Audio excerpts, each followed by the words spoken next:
A República Democrática de Roma não existe mais. Depois de tentar assumir o poder absoluto, Júlio César foi assassinado por aristocratas que queriam manter o Senado como centro da autoridade de Roma. Seu fracasso deu início à Era dos Imperadores, com o reinado de César Augusto.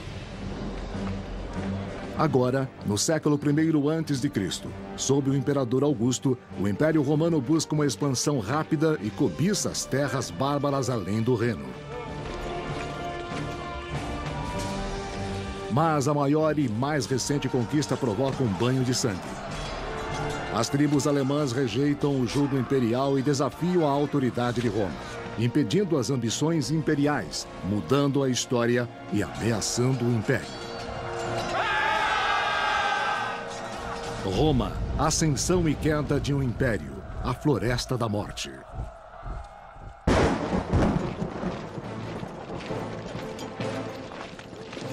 Gália, século I a.C. Roma dá os primeiros passos para dominar o mundo. Impelido pelo crescimento, o Império acredita que o resto dos povos deseja submeter-se à sua civilização.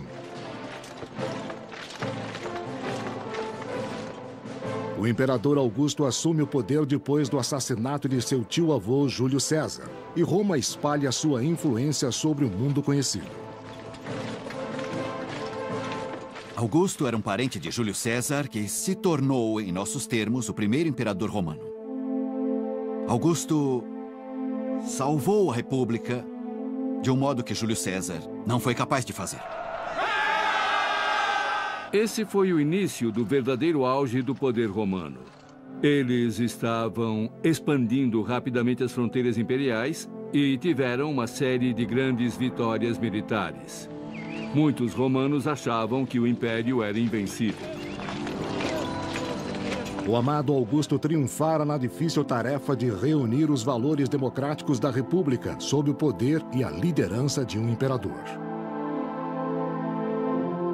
Augusto salvou a República ao se tornar seu primeiro e único líder de fato, porém tentando convencer as outras pessoas de que a República ainda era o que sempre havia sido: cooperação entre as pessoas de diversos níveis sociais, visando o bem de todos. Depois de 35 anos de governo, Augusto considerava como seu maior sucesso a imensa expansão do território romano. Isso era mais do que uma simples conquista militar. Era também uma missão, pois, afinal de contas, os romanos eram superiores.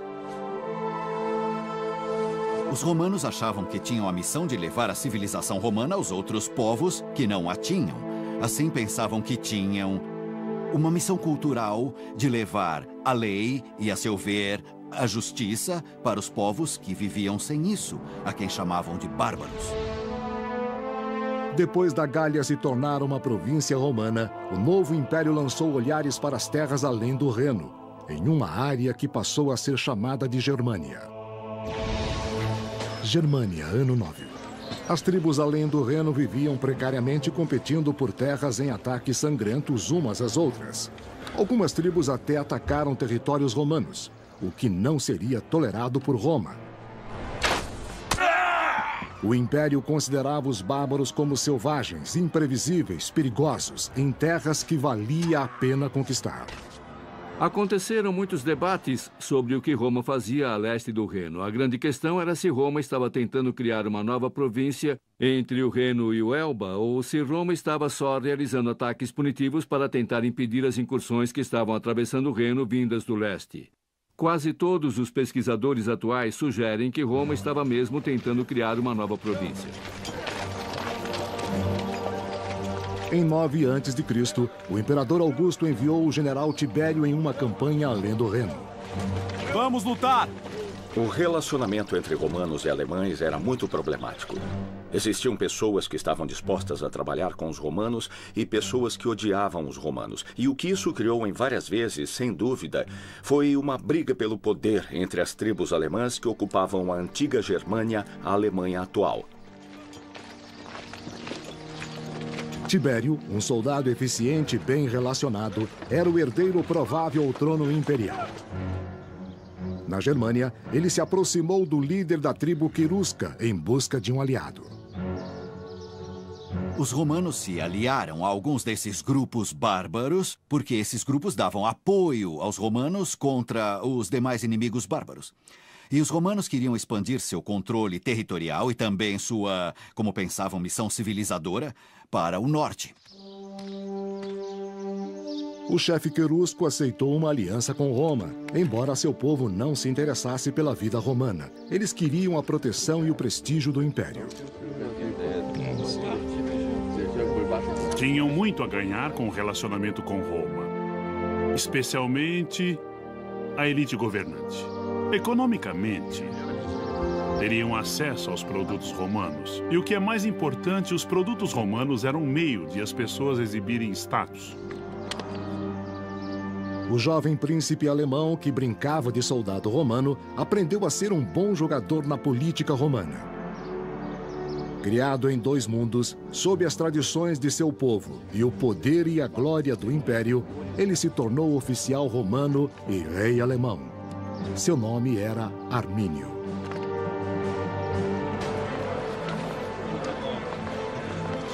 Roma, Itália, ano 4. Por mais de uma década, o Império manteve a paz com as tribos além do Reno, graças ao poderio militar do imperador Augusto. Em posição de ataque! Augusto foi um ditador militar que teve que lutar constantemente a fim de estabelecer um império que, na verdade, permaneceu estável por cerca de 2 séculos. Armínio, o jovem príncipe alemão aos 20 anos, tornou-se um comandante auxiliar a serviço do império. As tropas auxiliares recrutadas nas províncias eram um complemento importante para as 28 legiões romanas.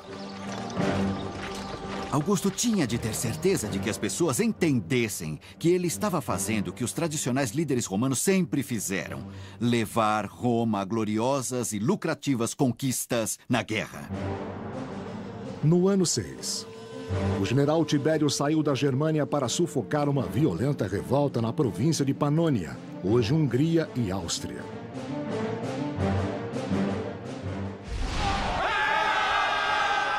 Tibério dirigiu todas suas forças na Germânia contra os revoltosos que rejeitavam os impostos e o estilo de vida romanos.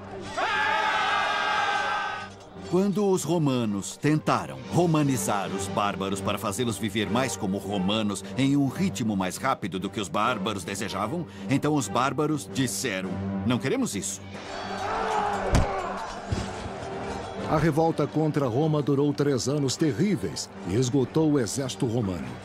O imperador Augusto enviou tropas auxiliares. Armínio lutou nessa campanha, dominando as técnicas de guerra romana e se destacando diante de seus superiores. O historiador Vellius Paterculus escreveu: corajoso na luta e sagaz da mente, Armínio tinha uma inteligência além do comum, e isso transparecia em seus modos e em seus olhos. Armínio era inteligente o bastante para ver como Roma era brutal com as províncias e esmagava sua autonomia. Acho que ele deve ter visto muitos panônios nativos quase na mesma posição que seu povo lá no norte da Germânia. Ele pode ter visto um reflexo de sua comunidade em alguns locais da Panônia. Porém, a serviço do Império, Armínio lutou e comandou as tropas auxiliares ao lado dos soldados romanos do general Tibério. Enquanto Roma luta para dominar a Panônia, a construção do Império na Germânia progride sem problemas. O povo de Armínio constrói estradas e outras obras civis sob orientação romana e percebe o benefício da invasão. Os bárbaros, especialmente além do Reno, não estavam realmente vivendo no mundo romano. Eles podiam ver as atrações do que chamamos de romanização. Desenvolver uma vida mais focada em negócios e comércio, construir comunidades maiores em vez de ter comunidades pequenas e separadas como faziam tradicionalmente. O historiador Cassius Dio escreveu no século III. Os bárbaros se adaptavam ao modo romano. Estavam se acostumando a construir mercados e a se encontrar em paz. Estavam ficando diferentes sem perceber. No ano 7, o imperador Augusto indicou seu amigo Quintílio Varo como governador do leste do Reno. Varo era um comandante relativamente capaz, ao que parece, mas existe também uma informação que veio de nossas fontes de que ele não tinha o melhor caráter do mundo. A descrição do historiador Vellius Paterculus não é elogiosa. Quintílio Varo era um homem de temperamento médio e de disposição quieta, lento na mente e no corpo, mas acostumado ao lazer do acampamento do que às batalhas da guerra. A situação na Germânia combinava com sua disposição calma. Varo tornou-se amigo de Armínio, que voltara à Germânia como um respeitado cidadão romano. Em Armínio, Roma via um forte aliado e paz duradoura. Os alemães seguiam as regras de Roma, mas só para terem liberdade. Nós não podemos ser dominados. Os alemães não gostavam de ser forçados a ir aos tribunais romanos e deixar um romano decidir suas disputas, pois eles tinham formas próprias e muito tradicionais de resolver seus problemas. O ressentimento começou a aumentar, mesmo que a situação parecesse calma, segundo Vellius. Os alemães eram mentirosos, criando uma série de processos fictícios, provocando um ao outro em disputas e resolvendo os problemas pela lei. Eles pareciam gratos à justiça romana, fingindo que sua natureza bárbara estava sendo suavizada. Varo tinha experiência em governar povos acostumados a serem governados. Nada poderia estar mais longe da experiência e do desejo dos povos germânicos. Segundo o historiador Cassius Dio, Armínio e os outros líderes tribais tiveram de agir. Além de dar ordens como se os alemães fossem escravos de Roma, Varo exigiu dinheiro como fazia das nações subjugadas. Eles não se submeteram, pois os líderes queriam o poder e o povo preferia a vida antiga. Está tudo bem, você verá, meu amigo. Assim, quando os povos germânicos ao longo do Reno cansaram-se de suportar Varo e sua dura administração, a imposição dos costumes romanos, especialmente no tribunal, eles decidiram, então, enganar Varo para se livrar dele. E ninguém estava em melhor posição para isso do que Armínio. Por 3 anos, o general Tibério lutara para esmagar uma violenta rebelião na província de Panônia.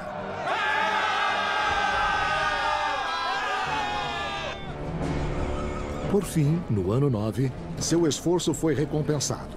Os revoltosos foram derrotados e se renderam, e a vitória era dele. Mas enquanto a ordem era restaurada em Panônia, a situação na Germânia estava para se transformar em caos. Germânia, ano 9. Na província aparentemente pacífica, o governador Varo havia pressionado demais para estabelecer o poder romano.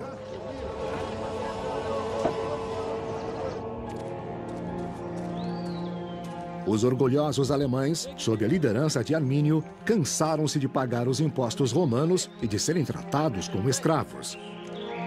Rejeitando a submissão a Roma, eles decidiram pegar em armas contra o mais poderoso exército do mundo. Soldados, vamos lutar! Nem todos os chefes alemães estavam convencidos do plano. Um deles, Segestes, achava que os riscos eram grandes demais, mas Armínio convenceu os outros. Nós não podemos ser dominados! Para um homem como Armínio, que nesse ponto da carreira era reconhecido como o líder entre o seu povo, seria uma grande desonra para ele tornar-se apenas um fantoche em um tipo de estrutura provincial, uma categoria inferior. Isso ele não poderia aceitar. Armínio havia lutado ao lado dos romanos e sabia que o exército baseava-se em poder, não em segredo.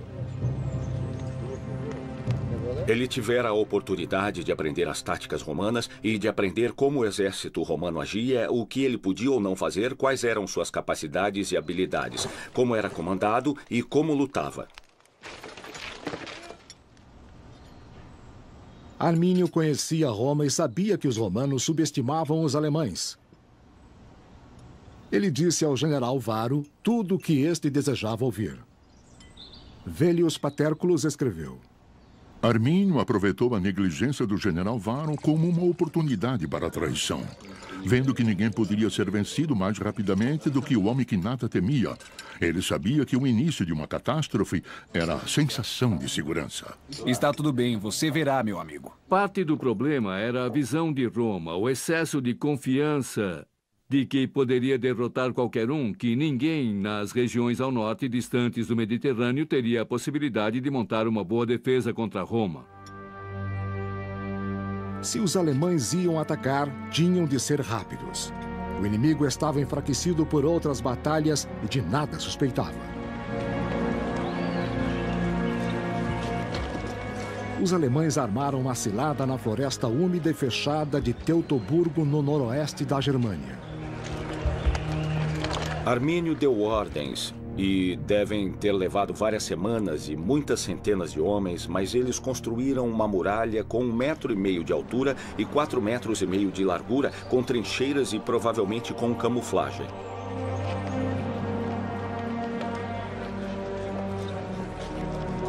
Para o general Varo, tudo parecia normal. Ele e os soldados da 17ª, 18ª e 19ª Legiões prepararam-se para mudar o acampamento para o oeste. O historiador Cassius Dio escreveu: Eles tinham muitas carroças e animais de carga. Além disso, muitas mulheres, crianças e servos o seguiam. Suas armaduras e equipamentos eram carregados em uma carroça por animais de carga, pois ninguém podia carregar 31 quilos de armadura e 18 quilos de carga todos os dias. Eles estavam conversando com suas esposas legítimas, ou procurando alguém para o trabalho de polir sua armadura de noite, ou pensando sobre a noitada que iriam ter bebendo com as prostitutas. A última coisa em que pensariam era entrar em formação de batalha. Em meio aos preparativos, Varo recebeu um visitante. Seu amigo Armínio, que servia em Roma, havia retornado com notícias de um conflito tribal no oeste. Armínio disse a Varo que sua presença era necessária para restaurar a ordem. A suposta rebelião ficava em um território desconhecido, Calcríase, mas próximo do forte romano em Halter, o destino de Varo.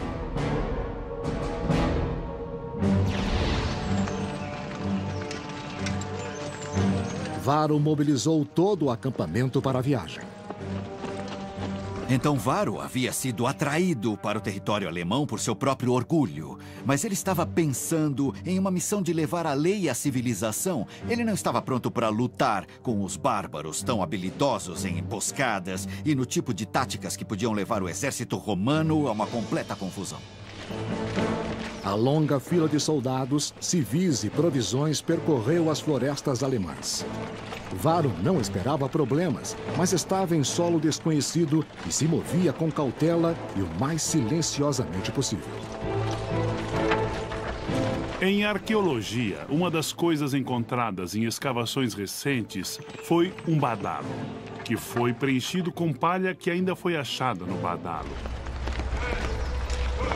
Com o badalo silenciado, a fila prosseguiu, mantendo a formação militar enquanto os romanos iam, sem saber, para a muralha camuflada da armadilha. Cuidado! Cuidado, parem! O chefe alemão Segestes temia o plano mortal e tentou alertar Varo sobre a traição de Armínio. Mas foi humilhado e mandado embora. O historiador Vellius Paterculus escreveu: Segestes pediu que os traidores fossem aprisionados, mas o destino dominou os planos de Varo e nublou a sua mente. Varro já tinha sido avisado por outros bárbaros. Não confie nesses homens, eles irão atraiçoá-lo. Mas Varro achava que conhecia os homens e sabia quem era e quem não era seu amigo.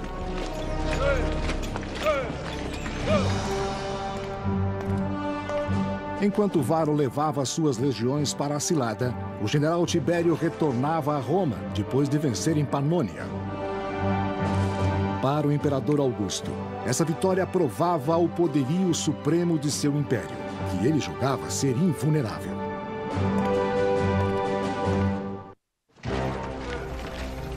Enquanto o governador Varro levava suas tropas para a fortaleza romana a oeste, ele fez um desvio para abafar uma revolta.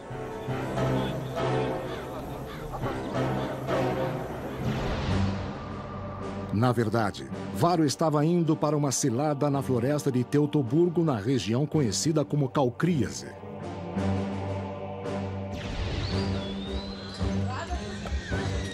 Eles tinham de ficar em uma trilha estreita de bancos de areia e de cada um dos lados havia um ambiente de floresta pantanosa com locais de passagem muito difíceis. Parecia que a coluna romana tinha de ficar mais estreita. Os soldados romanos estavam acostumados a marchar 6 ou 8 lado a lado. Provavelmente eles tiveram de mudar e marchar 4 ou 2 lado a lado. Os soldados também iam mais devagar por causa das mulheres e crianças que iam com eles para a fortaleza. A caminhada deve ter sido difícil à medida que a trilha ficava lamacenta e mais úmida. Essa região é cortada por uma série de ravinas profundas com riachos que fluem do Monte Calcríase para os pântanos ao norte. Varro caminhou pelo pior território possível que um comandante já atravessara. De um lado, ele tinha um pântano, do outro lado, ele tinha montes, e seguiu a estrada porque os romanos não podiam carregar toda a armadura que usavam. Ela era pesada demais para uma longa caminhada. Os alemães atraíram os romanos para uma armadilha perfeita. Era difícil ir em frente e impossível voltar atrás. Armínio sabia que Varro estava em suas mãos. Era apenas uma questão de como e quando, não de se. E aconteceu. Aconteceu realmente de um modo totalmente completo. O historiador Cassius Dio descreveu o momento da emboscada. Os alemães caíram sobre Varro no meio da floresta quase impenetrável. E nesse momento de se revelarem como inimigos em vez de súditos, eles criaram um total e completo caos. A armadilha se fechou. Os romanos não tinham saída, pois os bárbaros os cercavam por todos os lados. Eles estavam indefesos, tinham apenas uma armadura, se tanto, e logo foram rapidamente dizimados em suas fileiras, e os romanos não tinham espaço porque a trilha era estreita para a formação. A fila de soldados e acompanhantes estendia-se por 3 quilômetros. Varro, que vinha no meio da fila, não sabia da devastação na frente. Percebeu apenas que a fila parara de andar e não tinha para onde ir. Cuidado! Os primeiros da fila foram os primeiros a morrer. E não havia muita comunicação, pelo que sabemos. Nessa trilha, quer dizer, não podia haver muita comunicação entre a frente da fila e o final da fila. E isso ainda tornava o exército mais vulnerável e criava uma situação mortal. Quando Varro soube do ataque, já era tarde demais. Não havia tempo para se preparar nem lugar para fugir. Os acontecimentos exatos perderam-se no tempo. Meu palpite é que essa foi uma batalha em que a luta principal durou menos de 1 hora. Mas a operação de limpeza provavelmente durou o resto da tarde. Cada homem tinha que aceitar o inevitável. E não creio que um romano fizesse isso melhor do que um norte-americano. É difícil ver amigos morrerem. Enquanto os romanos eram abatidos como animais, mais alemães chegavam para a batalha. Escreveu Cassius Dio. As forças inimigas aumentavam. pois muitos dos que haviam hesitado agora se juntavam a elas em busca de saque. Numa desonra pior do que a morte, 2 legiões perderam os estandartes de águia para os bárbaros.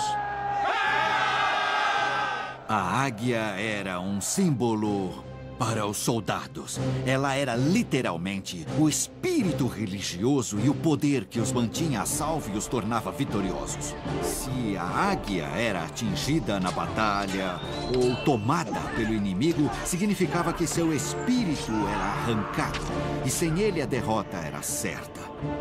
Mas o pior de tudo era a desgraça, a perda da honra, ao ter o símbolo de seu espírito de luta literalmente tomado pelo inimigo. Essa era a pior desonra e desgraça. Sob os olhos de Varro, os estandartes e a batalha foram perdidos na floresta. O general desonrado sabia o que devia fazer. Varro tinha sido enganado pelos bárbaros. Ele sabia que era o responsável por essa derrota, pois tinha marchado com o exército romano despreparado. Assim, Roma iria culpar Varro pela derrota, Varro culpava a si mesmo, e para ele a única saída era o suicídio, mesmo que fosse um suicídio desonroso. Os alemães, sob a liderança de Armínio, haviam recuperado sua terra e derrotado o exército mais poderoso do mundo. Chegara a hora de torturar os prisioneiros. Florus, um historiador romano, descreveu o horror. Nunca houve um massacre mais cruel nesses pântanos e bosques. Nunca insultos mais intoleráveis foram proferidos pelos bárbaros, especialmente contra os advogados. Arrancavam os olhos de alguns e cortaram as mãos de outros. Costuraram a boca de um deles depois de cortar a sua língua.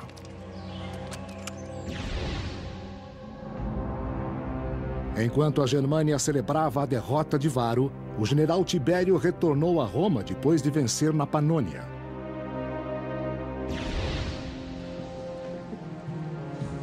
Em Roma, o imperador Augusto preparava-se para celebrar o triunfo de Tibério. Mas todo o planejamento foi desperdiçado. Quando as notícias chegaram a Roma e Augusto soube da perda de 3 legiões ao norte, ele ficou horrorizado.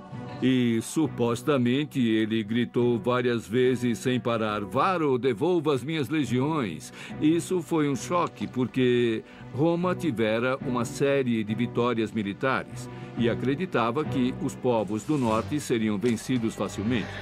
Mas as notícias falavam que 3 legiões inteiras, 15 ou 20 mil homens, foram destruídas de uma só vez, em um desastre inesperado.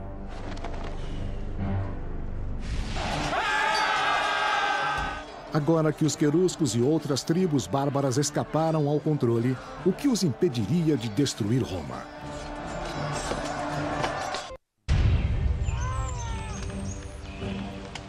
Enquanto as legiões de Varro eram destruídas ao norte, o general Tibério retornava a Roma para celebrar a vitória na Panônia. Mas encontrou o imperador Augusto abalado com a notícia da terrível derrota na Germânia. Roma, Itália, ano 9. Os bárbaros do outro lado do Reno massacraram 3 legiões romanas comandadas pelo governador Varro.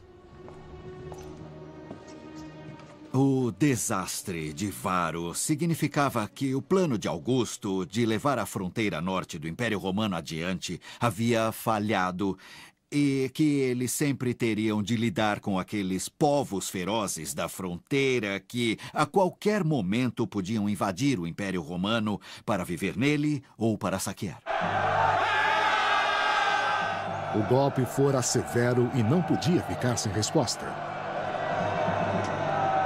Armínio havia dado um golpe muito significativo no moral romano, no orgulho romano e na honra romana. Isso tinha de ser vingado. Perder 15 ou 18 mil homens de uma força de 150 mil legionários é similar, ao meu ver, o exército americano perder 60 mil. Nós temos cerca de 600 mil homens na ativa, e se perdermos 1/10, nós perderíamos 60 mil homens em apenas um dia. Acho que isso ia sair nos jornais. Para vingar Roma, o general Tibério mobilizou suas tropas exaustas. Tibério foi enviado com 8 legiões e tropas auxiliares para reforçar a fronteira entre o Reno e a Gália. Roma parecia estar a salvo no momento, pois não havia sinais de hostilidade na fronteira. Mas os romanos perceberam como os alemães eram engenhosos e ficaram vigilantes. Havia guardas por toda a cidade de Roma.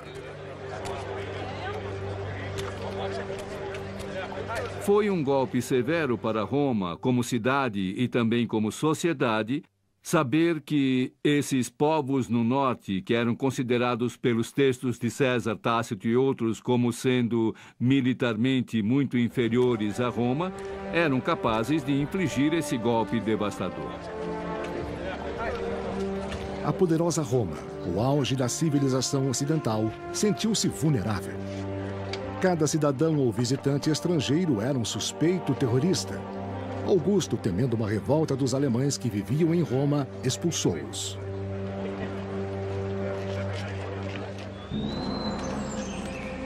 Enquanto Roma treme de medo, os alemães estão cheios de júbilo. Armínio celebra sua vitória sobre Roma, tomando uma noiva, Tusnelda, a filha do chefe rival Segestes, que tentara alertar Varus sobre a traição de Armínio. Contra o desejo de seu pai, ela consentiu em ser sequestrada por Armínio, pois as mulheres alemãs eram fortes, elas matariam seus homens se eles se esquivassem à batalha. Elas também se consideravam muito valorosas e queriam aliar-se com o melhor homem possível. Tusnelda, que era a esposa de Armínio, considerava Armínio como o melhor dentre os alemães e não queria nenhum outro. A vitória contra as legiões romanas dera enorme poder a Armínio, que, como rei dos queruscos, formou uma coalizão de líderes tribais. Armínio pensou que essa vitória espetacular daria a ele o prestígio, a fama, para ser o que os alemães não tinham, um rei de todas as tribos.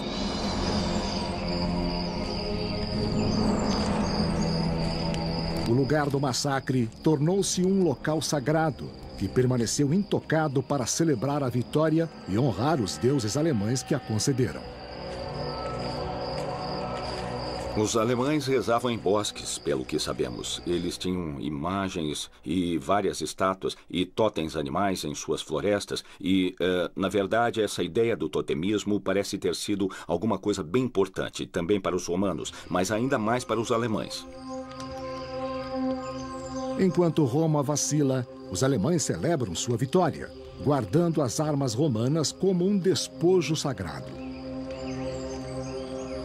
Objetos como espadas, lanças e escudos exigiam muito tempo e materiais para serem feitos. Economicamente, eles eram muito valiosos, mas parece que em muitas dessas circunstâncias, seu valor ritual era mais importante. E, por essa razão, eles eram depositados às vezes aos milhares. E ainda achamos armas com ornamentos em prata e ouro, indicando o posto do oficial. Por meio de violência e traição, os alemães recuperaram suas terras dos invasores romanos. Mas Roma não iria desistir. Os romanos perceberam que tinham um problema ao longo do Reno. E depois de se recuperarem, ou seja, conseguir mais soldados, tentar construir novas alianças com os bárbaros, eles começaram, depois de algum tempo, a enviar expedições além do Reno para tentar pacificar a área, mas também para recuperar a honra perdida, porque a derrota de Varo fora muito desonrosa.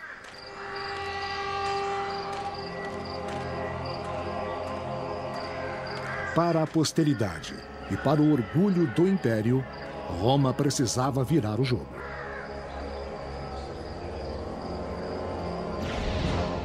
No ano 13, 4 anos depois do massacre, o imperador Augusto enviou o general Germânicos para lutar contra Armínio e os bárbaros queruscos.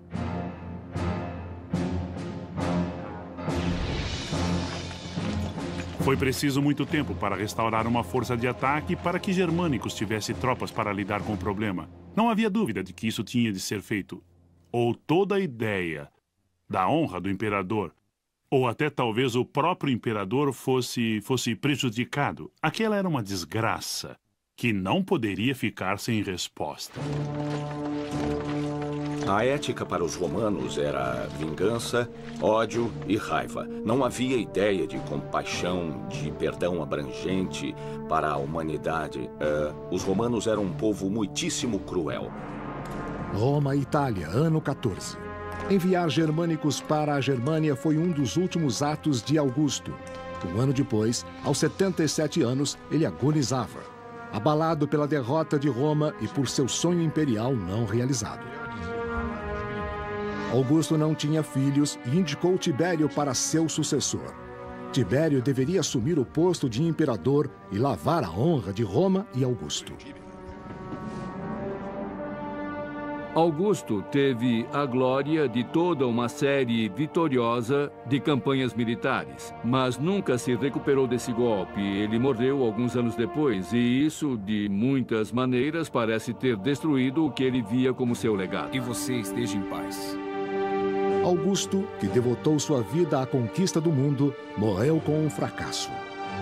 O que fora perdido na Germânia não podia ser recuperado, mas os alemães deviam pagar pela humilhação.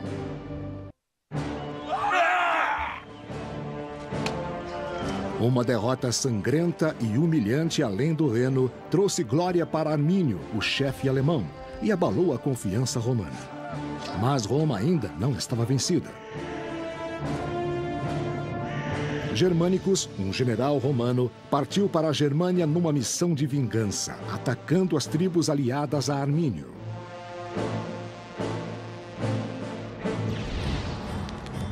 Germânia, ano 14.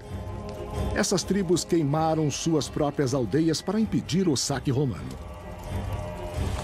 Os bárbaros do norte, além do Reno, não tinham grandes cidades. Eles tinham aldeias cada vez maiores, mas só podiam ir embora e voltar para lutar outro dia e fazer o inimigo gastar dinheiro em uma campanha que não tinha nenhum retorno de saque. A guerra estava trazendo prejuízos em vez de lucros. O historiador romano Tácito escreveu: Germânicos enviou um de seus generais para atacar a tribo Bructeri. E ele, em meio à luta, encontrou a águia da 19ª Legião que fora perdida com Varo.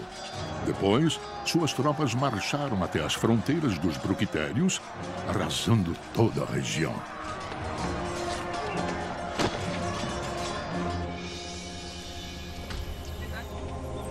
Os romanos resgataram Segestes, o chefe rival aprisionado por Armínio.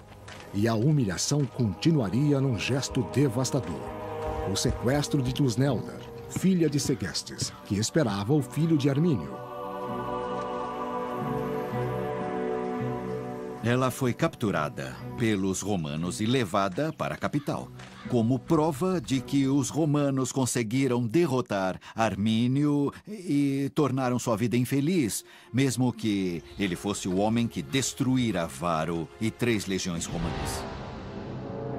No ano 15, 6 anos depois da emboscada, o exército romano chegou ao local do massacre na floresta de Calcríase, transformado em monumento à vitória alemã.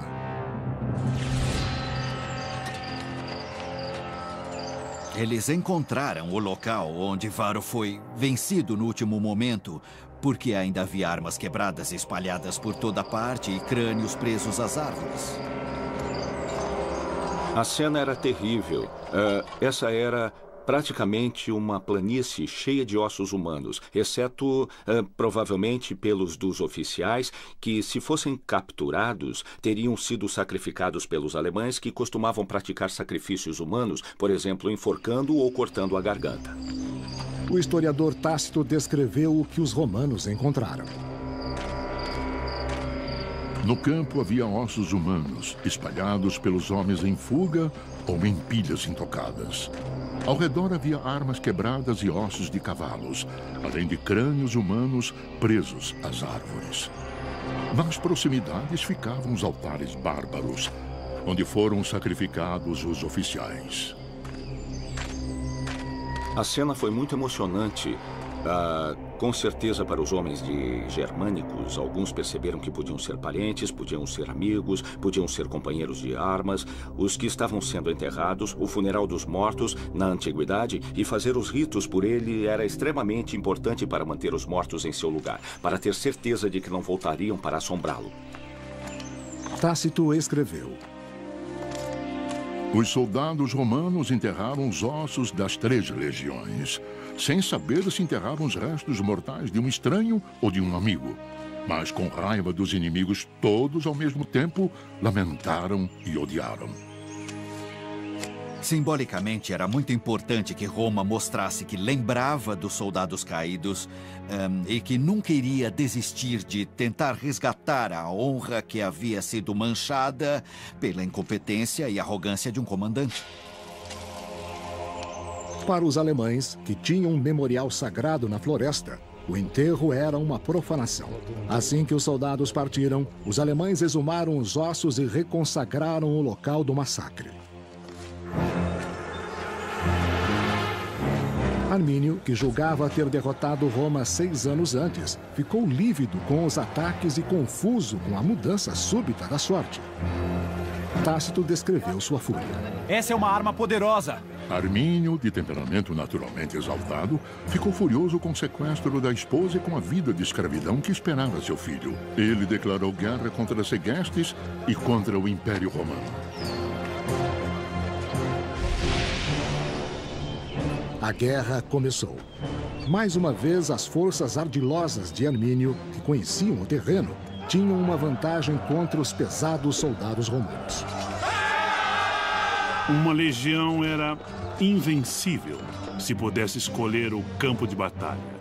Plano e bastante amplo, com espaço para manobrar em várias unidades muito densamente agrupadas. O local não era assim. Não tinha espaço para manobrar e nem era possível formar as unidades com toda a força. Mas Germânicos armou uma cilada, atraindo os alemães para campo aberto e cercando-os. Os romanos venceram a batalha, mas não a guerra. Os estilos de luta incompatíveis, os custos da campanha e a tenacidade dos alemães tiraram de Roma a esperança de vitória duradoura. Ao leste do Reno, em vários anos, houve ataques punitivos dos romanos em que eles tentaram capturar Armínio e tentaram derrotar seu povo, mas não tiveram sucesso. Nem Armínio, nem Germânicos viveram o bastante para ver o efeito de seus esforços. 3 anos depois, no ano 19, ambos morreram sem heroísmo. Germânicos sucumbiu a uma doença, embora se diga que foi envenenado por um rival político em Roma. No mesmo ano, Armínio foi morto pelos alemães por ter exagerado no uso do poder. Parece calmo. Ele era muito dedicado à causa da liberdade alemã e seu projeto pessoal. Armínio queria ser o rei das tribos bárbaras alemãs. Mas elas não queriam um rei. Elas queriam autonomia, e Armínio lhes deu liberdade. E nesse processo, mudou a face de Roma. Podemos pensar nessa batalha como sendo a que realmente bloqueou a expansão de Roma. Se a batalha não acontecesse, quem sabe que territórios a leste Roma poderia ter conquistado? Toda a Alemanha, Polônia e possivelmente mais a leste até a Rússia, nós não sabemos. Depois de Teutoburgo, Roma viu que os riscos da expansão eram altos e os lucros eram poucos. Mas não tardou para que a atração da conquista ficasse forte demais para ser ignorada.